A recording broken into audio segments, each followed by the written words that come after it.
I'm going to show you 5 ways you can still play well when you're playing bad.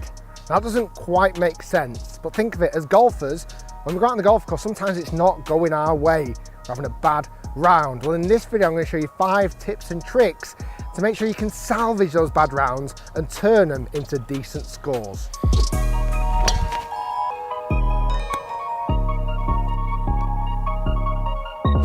So tip number 1 is to stay positive.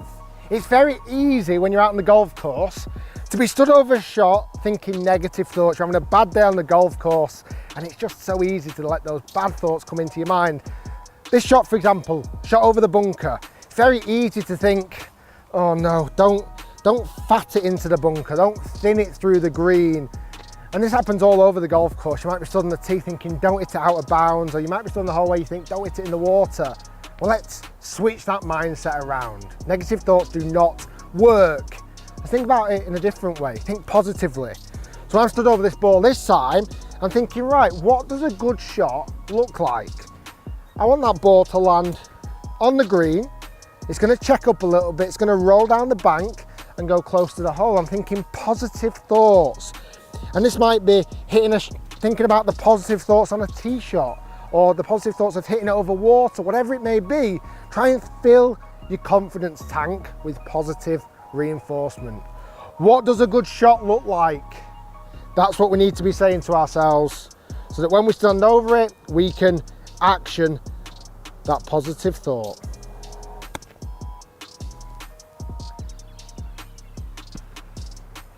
And you'll play much better golf shots. Let's move on to tip number 2.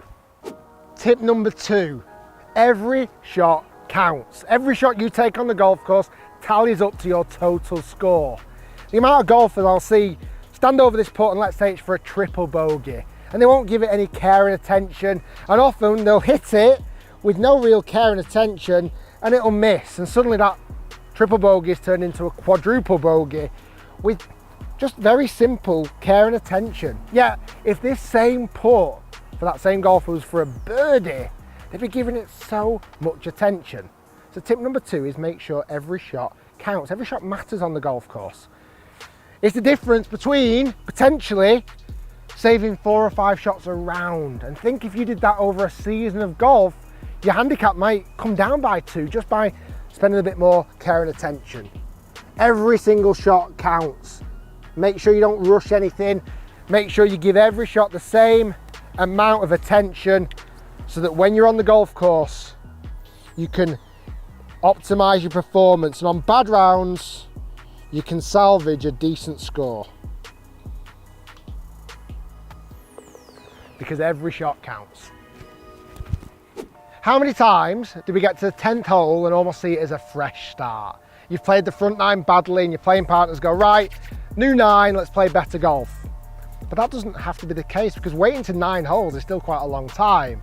Why not break it into smaller, more manageable chunks? Think of the 18 holes as 6 3-holes, because every 3 holes then you could reset. Every 3 holes is a new opportunity for you to play as well as you can do. You might set yourself a little goal, right, in the next 3 holes, I'm going to try and shoot 1 over par. Or maybe the next 3 holes, I want to try and get 1 under my handicap. Whatever it may be, it's a little bit more manageable. It takes less pressure off you as a golfer. And if you're playing bad, 3 holes is quite manageable, it's quite easy.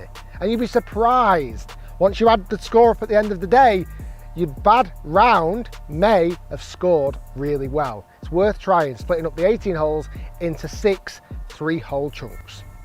So I've played a couple of holes and I'm not playing great. And it's time now to play a little bit more aggressive, and that's okay to do. If maybe the round isn't going your way, it's okay to fight a little bit and try and capitalize on something, try and make some birdies. But it's a great tip. Don't go for a silly shot if you've never done it before. We're on this par 4, and I know if I cut over the corner of these trees, I get a little bit more of an aggressive line. But I've done it several times before. So I can stand there with confidence knowing, well, if I chew a bit off that corner, I've got a chance of shortening the hole. But I would never take this shot on if I've never tried this shot before. Having a scorecard in your hand isn't the time to practice the hero shots, because if I don't know if I can achieve this, if I then suddenly carve one out of bounds or put it into more trouble, my bad score gets worse. You can be aggressive, that's fine, but make sure it's realistic. Otherwise, your scores could really start to get super high.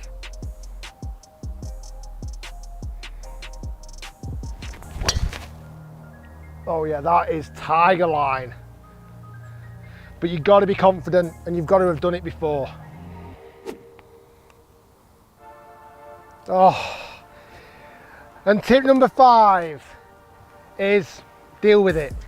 Bad things happen. When you're playing bad, you get the rub of the green, it doesn't go your way, but that shouldn't affect your emotion. If you get angry, the likeliness is you're going to start playing worse. Many of you watching don't play golf as a job, unless you're a tour player. So enjoy it, laugh, smile. Really good tip is to walk to the next hole after a bad shot with confidence. Pick your head up high, make sure you're not slouched down or feeling depressed. Think, right, next hole I've got a new challenge coming my way. I'm out on the golf course, I'm enjoying my golf. Things sometimes don't go your way, but if you start thinking badly, your scores will start to go up. Think positively, think confidently, and eventually you'll start to see minor improvements that will help lower your score. It's a big one. Deal with it. Bad things happen, but it's how you control your emotions. Nice. So there's 5 things there that may not help you shoot your best round ever, because bad shots will happen, but it'll certainly help the horrendous score come down a little bit. You may save 4 or 5 shots off your round, and that is massively important to keep your scorecard healthy, certainly for the season. So instead of me shooting 89, end up shooting 85. It's good for me. Guys, thanks for watching. Stay tuned, lots more to come. We'll see you next time.